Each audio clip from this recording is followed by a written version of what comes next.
Hello, truth seekers, and welcome back to our channel. Ladies and gentlemen, I need to talk with you today about something that genuinely moves me to my core.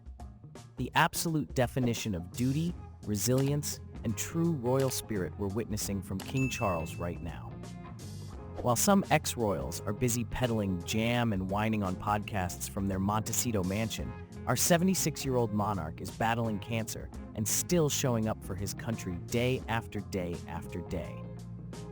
If that doesn't tell you everything you need to know about the difference between real royalty and performative celebrity, I don't know what will. But before we delve into further discussion, if you haven't subscribed, come on guys, what are you waiting for?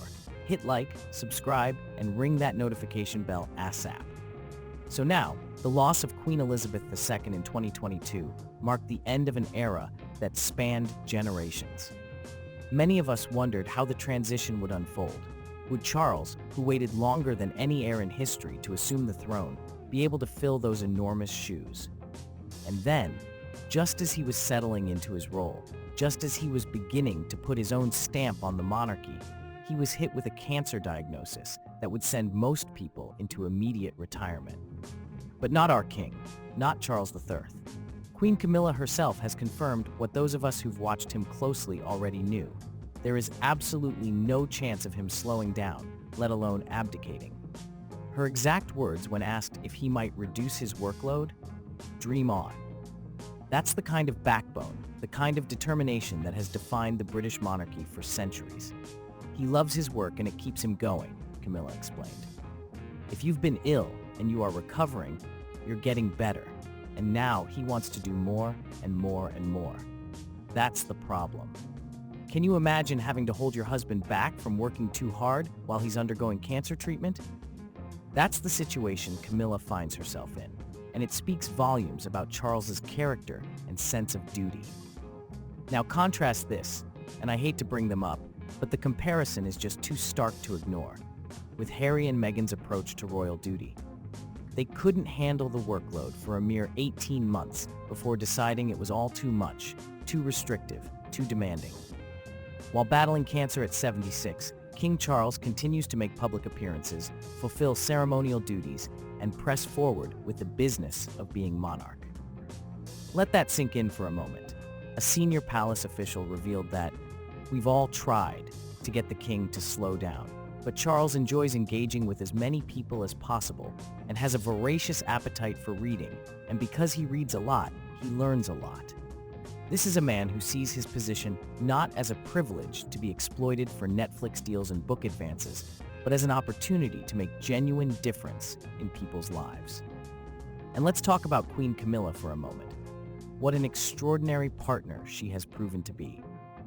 After decades of unfair vilification, she has emerged as the king's rock, his closest confidant, and a working royal who understands what service truly means.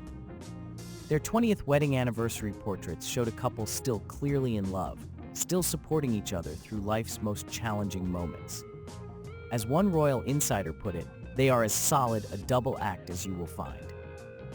While in Italy, on a 4-day state visit, they even made time to visit Pope Francis as he recuperated at the Vatican. Think about that. At a time in their lives when most couples their age are enjoying retirement, tending gardens, and playing with grandchildren, Charles and Camilla are representing Britain on the world stage while managing serious health challenges. That's commitment. That's duty. That's what real royalty looks like. What makes this situation even more poignant is how the rest of the working royals have stepped up during this difficult time.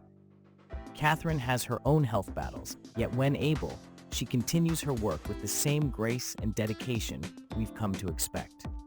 William balances supporting his wife, raising 3 children, and taking on additional duties to help his father. Princess Anne, the Princess Royal, continues her decades of tireless service without drama or complaint. This is a family that understands that the institution is bigger than any individual, that the crown continues regardless of personal challenges. They don't run away when things get difficult. They don't trash the institution that has given them everything when it doesn't bend to their every whim. I think about Harry sometimes, about what he's missing by cutting himself off from this remarkable family.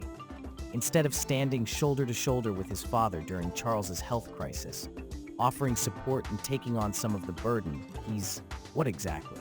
Filming documentaries? Attending celebrity events? Issuing statements through PR teams? What a tragic waste of potential. What a sad diminishment of the person he could have been. Operation Charles, this reign that some are calling a reign in limbo, is proving to be anything but. Rather than limbo, we're seeing determination, dedication, and a monarch who refuses to be defined or limited by his diagnosis. As one source said, he's fortunate to be in a position to make a difference, and he's determined to do just that.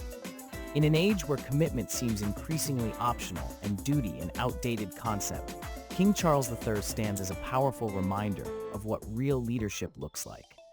It's not about personal brand or content creation or monetizing your title. It's about showing up, doing the work, and putting the needs of the institution and the nation above your own comfort. So to our King and Queen, thank you. Thank you for showing us what strength really looks like. Thank you for demonstrating that age is no barrier to service, that illness doesn't have to define you, that commitment isn't conditional on convenience. And to all you loyal royal watchers out there, let's keep supporting our working royals, the ones who understand what duty means, the ones who show up day after day without complaint. They deserve our respect, our admiration, and our unwavering loyalty. Until next time, keep calm and support the real royals, the ones who know that the crown isn't about them. They're about the crown. Bye for now.